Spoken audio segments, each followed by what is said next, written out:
लोग ऐसा मानते हैं कि ईश्वर या परमेश्वर ने ब्रह्मांड को 6 दिन में रचा और 7वें दिन उसने आराम किया। धरती पर उसने सबसे पहले मानव को रचा और उसकी ही छाती की एक पसली से स्त्री को रचा। लेकिन क्या यह कहानी सच है? वैज्ञानिक इस तरह की कहानी को बिल्कुल भी सच नहीं मानते हैं।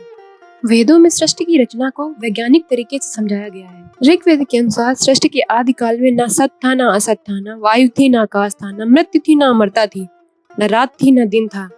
उस समय केवल वही था जो वायु रहित स्थिति में भी अपनी शक्ति से सांस ले रहा था।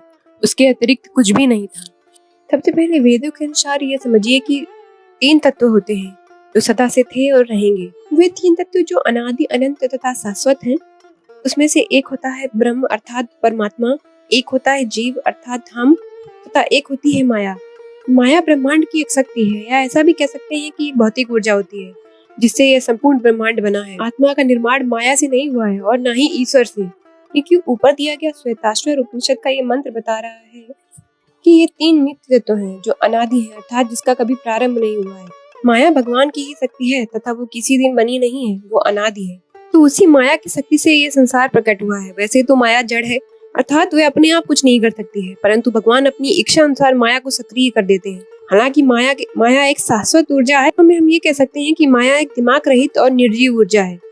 माया इस ब्रह्मांड को प्रकट करने के लिए स्वयं को सक्रिय करने का निर्णय नहीं ले सकती है, परंतु जब भगवान माया को सक्रिय करते हैं तो उसके अंदर जो भौतिक गुण विद्यमान है उसके कारण माया एक ब्रह्मांड के रूप में प्रकट हो जाती है। पुरुष परमात्मा का वह रूप है जो इस संसार का पालन पोषण करता है तथा प्रकृति परमात्मा का वह गुण है जिसके कारण इस संसार का पालन पोषण होता है। इसीलिए भगवान श्री कृष्ण गीता के उपदेश में कहते हैं कि सबसे पहले परम ब्रह्म परमेश्वर ने अपने आप को 2 भागों में विभाजित किया, एक प्रकृति तथा एक पुरुष। के बाद पुरुष ने अपने आप को 3 भागों में विभाजित किया, ब्रह्मा, विष्णु तथा महेश। उसी प्रकार प्रकृति ने भी अपने आप को 3 भागों में विभाजित किया, सरस्वती, लक्ष्मी तथा दुर्गा। तो आप इस प्रकार से समझ सकते हैं कि ब्रह्मा जी को संसार का निर्माता कहा जाता है। उसके लिए बुद्धि की आवश्यकता होती है, जो इसीलिए सरस्वती माता को बुद्धि की देवी कहा जाता है।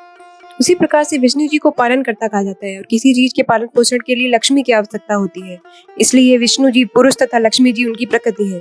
तथा इस संसार के संहारक के रूप में महेश को जाना जाता है तथा किसी चीज को नष्ट करने के लिए शक्ति की आवश्यकता होती है, इसीलिए उनके साथ दुर्गा जी विद्यमान होती है। निश्चय इस ब्रह्मांड की उत्पत्ति के समय उस परमपिता परमेश्वर ने सबसे पहले आकाश तत्व को उत्पन्न किया। उसके बाद आकाश तत्व से वायु, वायु से अग्नि तथा अग्नि से जल और जल तत्व से पृथ्वी तत्व उत्पन्न हुआ।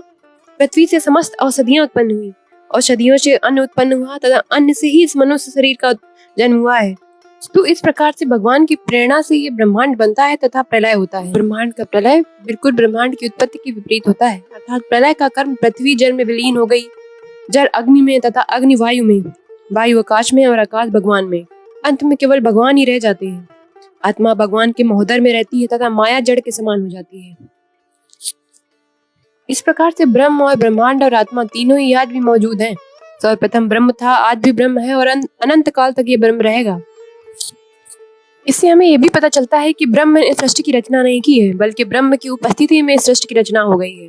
यह 7 दिन या 7 करोड़ वर्ष का मामला नहीं है, यह अनंत काल के अंधकार के बाद अरबों वर्ष के क्रमिक विकास का परिणाम है। अगर आपको मेरा ये वीडियो अच्छा लगा हो तो हमें कमेंट में लिखकर जरूर बताएं तथा आने वाली ऐसी ही और वीडियोस के लिए मेरे चैनल को सब्सक्राइब करना ना भूलें। धन्यवाद।